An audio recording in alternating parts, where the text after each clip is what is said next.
The story of Palampur village. आज हम बात करने वाले हैं प्रोडक्शन के बारे में, एक कहानी के माध्यम से। तो हमारी कहानी शुरू होती है एक गांव से, पालमपुर से। इस गांव में 450 फैमिलीज़ हैं। यहाँ पर बिजली, सड़क, transport, irrigation, school, health centres, सब चीज़ की सुविधा है। पालमपुर अपने आसपास के गांव और कस्बों से अच्छे से कनेक्टेड है। पालमपुर के 3 किलोमीटर दूर एक बहुत बड़ा गांव है रायगंज। पालमपुर में 75% लोगों के रोजगार का माध्यम है खेती, और बाकी 25% अदर एक्टिविटीज़ करते हैं, जैसे कि डेयरी, ट्रांसपोर्ट या फिर छोटी स्केल पे मैन्युफैक्चरिंग। चलिए प्रोडक्शन के बारे में कुछ ज़रूरी चीज़ें जानते हैं। प्रोडक्शन हम उन चीज़ों को बनाने के लिए करते हैं जिन चीज़ों की हमको ज़रूरत है। तो कोई भी प्रोडक्शन एक्टिविटी के लिए 4 चीज़ें बहुत ज़रूरी हैं। इनको हम फैक्टर्स ऑफ प्रोडक्शन कहते हैं। ये हैं लैंड, लेबर, कैपिटल और एंटरप्रेन्योर। लैंड में इंक्लूडेड है नेचुरल रिसोर्सेज, जैसे कि लैंड, वाटर, फॉरेस्ट या मिनरल्स, यानी कि जो भी चीज़ें हमें नेचर से मिलती हैं। लेबर मतलब जो लोग हमें काम करने के लिए चाहिए। तो लेबर 2 तरह का होता है, फिजिकल लेबर और मेंटल लेबर। फिजिकल लेबर जिसमें फिजिकल स्ट्रेंथ की ज़रूरत होती है, जैसे कि रिक्शा वाले या फिर जो कंस्ट्रक्शन वर्कर्स जो काम करते हैं, उन्हें फिजिकल लेबर की कैटेगरी में रखते हैं। मेंटल लेबर जिसमें दिमाग का बहुत यूज़ करना पड़ता है और मेंटल थकावट ज़्यादा होती है as compare to physical capital is produced means of production. तो जो चीज़ें हम प्रोड्यूस करते हैं ताकि हम उससे और चीज़ें बना सकें, उसको कैपिटल कहते हैं। तो कैपिटल भी 2 तरह का होता है, fixed and working capital. So tools, machine, buildings fixed capital में आती है, यानी कि इन चीज़ों को जल्दी चेंज करने के लिए कोई ज़रूरत नहीं है, हमें ये तो बहुत दिनों बाद में चेंज करनी पड़ेगी। So it is sort of fixed कोई पर्टिकुलर टाइम पीरियड के लिए। रॉ मटेरियल या मनी जो हमारे पास है, ये वर्किंग कैपिटल में आता है, क्योंकि इनकी हमें बहुत ज़्यादा ज़रूरत होती है कोई भी प्रोडक्शन करने के लिए। एंटरप्रेन्योर वो पर्सन होता है जो कि अपने आइडियाज़ से लैंड, लेबर और कैपिटल को एक साथ लाता है, वही प्रोडक्शन में रिस्क लेता है। रिस्क इन द सेंस कि अगर सपोज कोई सामान बनाया है तो उसको मार्केट में ले जाके बेचना है, पता नहीं वो मार्केट में जाके बिके या ना बिके, तो या तो प्रॉफिट होगा या लॉस होगा। तो प्रॉफिट या लॉस की पूरी रिस्क ये लेता है एंटरप्रेन्योर। तो हम वापस आते हैं पालमपुर में, और पालमपुर की खेती को देखते हैं। यहाँ पे 75% लोग एग्रीकल्चर पे डिपेंडेंट है, जैसा कि हमने पढ़ा था। सो वी स्टडीड कि कोई भी चीज़ों को प्रोड्यूस करने के लिए 4 फैक्टर्स ऑफ प्रोडक्शन होने चाहिए। सेम ये फैक्टर ऑफ प्रोडक्शन कैसे हम यूज़ करते हैं फार्मिंग में, ये चलिए देखते हैं।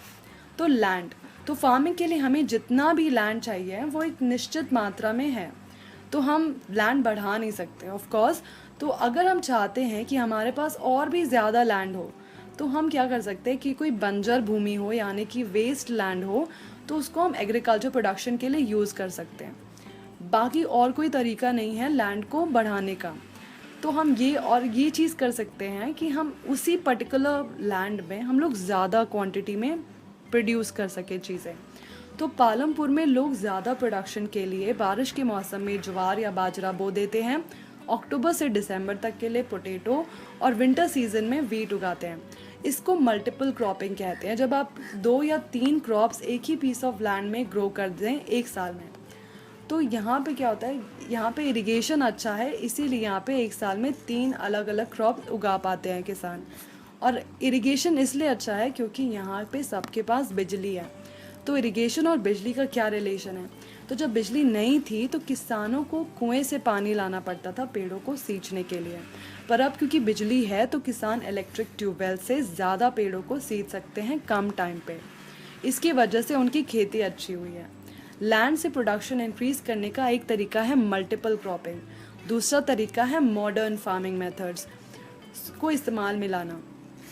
तो मॉडर्न फार्मिंग मेथड्स क्या होते हैं? मॉडर्न फार्मिंग मेथड्स में होता है जैसे आपने अच्छे क्वालिटी के सीड्स लाए या फिर ट्रैक्टर यूज़ करना, पेस्टिसाइड्स एंड ऑल।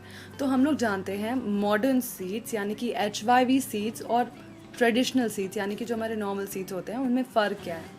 तो ट्रेडिशनल सीड्स जो थे वो 1960s तक यूज़ करते थे, और HYV सीड्स यानी कि high yielding variety of seeds हम लोगों ने ग्रीन रेवोल्यूशन जो कि 1960s के बाद का समय था, हम लोगों ने तब से HYV सीड्स यूज़ करना शुरू किया। तो ट्रेडिशनल सीड्स की जो ईल्ड थी, जो फसल थी, वो कम होती थी, और ग्रीन रेवोल्यूशन वाली जो HYV सीड्स थी उन्होंने प्रॉमिस किया कि वो ग्रेटर क्वांटिटी में फूड देंगी with the same piece of land. मतलब कि आप सेम पीस ऑफ लैंड में ज़्यादा खेती कर सकते हो, ज़्यादा उगा सकते हो विद HYV सीड्स। और ट्रेडिशनल सीड्स में ये था कि आपको कम इरिगेशन करना पड़ता था, पर जो ये HYV सीड्स है उसमें आपको बहुत ज़्यादा पानी यूज़ करना पड़ता है सींचने के लिए। और आपको ट्रेडिशनल सीड्स में आप काऊ डंग यानी कि गोबर या फिर नेचुरल मन्योर्स को आप फर्टिलाइज़र के यूज़ कर सकते हो, पर आपको ये जो HYV सीड्स है उसके लिए आपको बाकायदा फर्टिलाइज़र, पेस्टिसाइड्स ये सब डालने पड़ेंगे।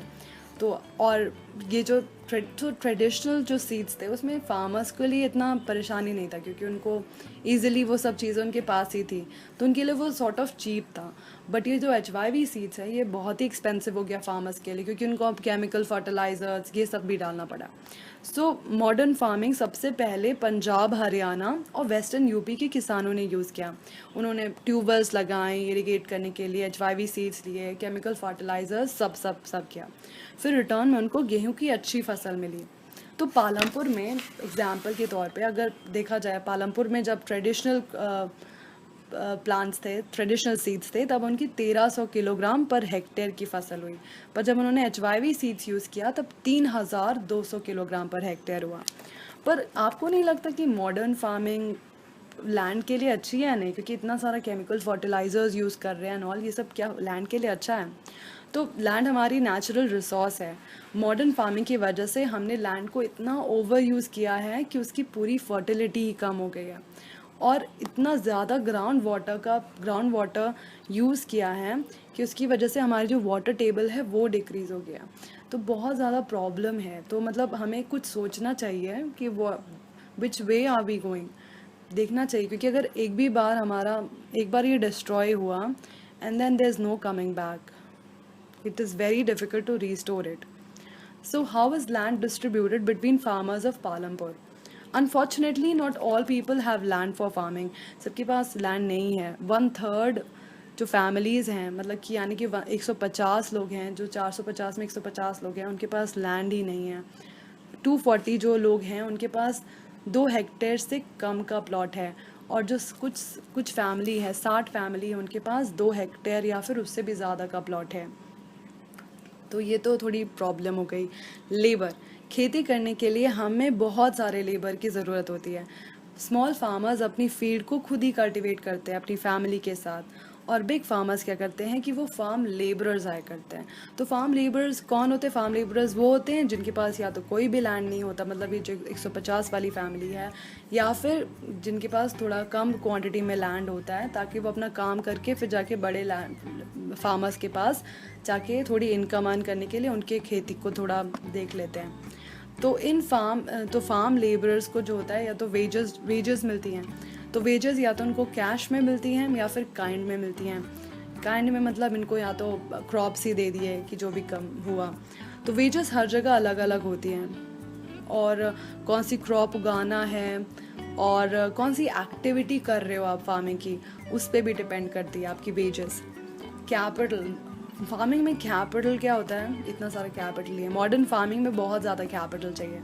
स्मॉल फार्मर तो बहुत ज़्यादा क्या इसमें क्या मैं कह रही हूँ, क्यों मैं कह रही हूँ कि ये बहुत ज़्यादा कैपिटल चाहिए, क्योंकि देखिए मैंने बताया आपको कि आपको HYV सीड्स चाहिए मॉडर्न फार्मिंग के लिए, और ट्रैक्टर और pesticides, chemicals and so on. तो जो स्मॉल फार्मर है उसके पास तो इतना पैसा नहीं है, तो उसको क्या करना पड़ेगा? उसको ये करना पड़ेगा कि या तो वो जाके बिग फार्मर से, या फिर जो मनी लेंडर है गांव का, उससे जाके वो पैसा उधार लेगा।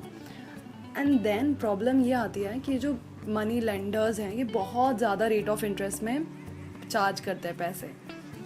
तो इसकी वजह से स्मॉल फार्मर्स की जो भी खेती होती है उनका पूरा पैसा ये कर्ज ही चुकाने में लग जाता है। ऑन दी अदर हैंड जो बिग फार्मर्स होते हैं या फिर जिनके पास 2 हेक्टेयर से ज़्यादा ज़मीन होती है, मीडियम एंड बिग फार्मर्स, ये क्या करते हैं कि इनके पास सेविंग्स होती हैं, तो ये उसी सेविंग को वापस से इन्वेस्ट करते हैं अपने फार्मिंग में।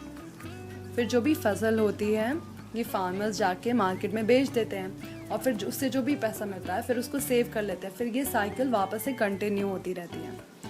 तो हमने देख लिया एग्रीकल्चर की कैसे होता है पालमपुर में। तो हमने पढ़ा कि 25% लोग नॉन फार्म एक्टिविटीज़ में हैं, जैसे कि डेयरी। तो लोग अपनी गाय या भैंस को चारा देते हैं और जो भी मिल्क प्रोडक्शन होता है वो जाकर रायगंज में बेच के पैसे कमाते हैं। दूसरा है स्मॉल स्केल मैन्युफैक्चरिंग। 50 लोगों से भी कम लोग मैन्युफैक्चरिंग में काम करते हैं। स्मॉल स्केल मैन्युफैक्चरिंग जैसे गुड़ बनाना या फिर झाड़ू बनाना, ये स्मॉल स्केल मैन्युफैक्चरिंग में आता है। थर्ड है the shopkeepers of Palampur. Traders वो होते हैं जो दूसरों से सामान खरीदते हैं और फिर उसे बेचते हैं। ट्रेडर्स बहुत कम है पालमपुर में। पालमपुर के ट्रेडर्स पास के शहर की होलसेल मार्केट से सामान खरीदते हैं और फिर उसे गांव में आके बेच देते हैं। चौथा है ट्रांसपोर्ट। तो जैसे मैंने आपको बताया कि पालमपुर आसपास के एरिया से बहुत अच्छे से कनेक्टेड है, तो जो भी सामान एक जगह से दूसरी जगह जाते हैं वो इन्हीं रोड के थ्रू जाते हैं। इसे बहुत से लोग ट्रांसपोर्ट सर्विसेज भी देते हैं, जैसे रिक्शा वाला, टोंगा वाला, jeep, tractor, truck drivers etcetera. So it's the end of the chapter. आपका धन्यवाद कि आपने ये पूरा वीडियो देखा, और अगर आपको ये अच्छा लगा तो आप लाइक और सब्सक्राइब कर सकते हैं। Thank you.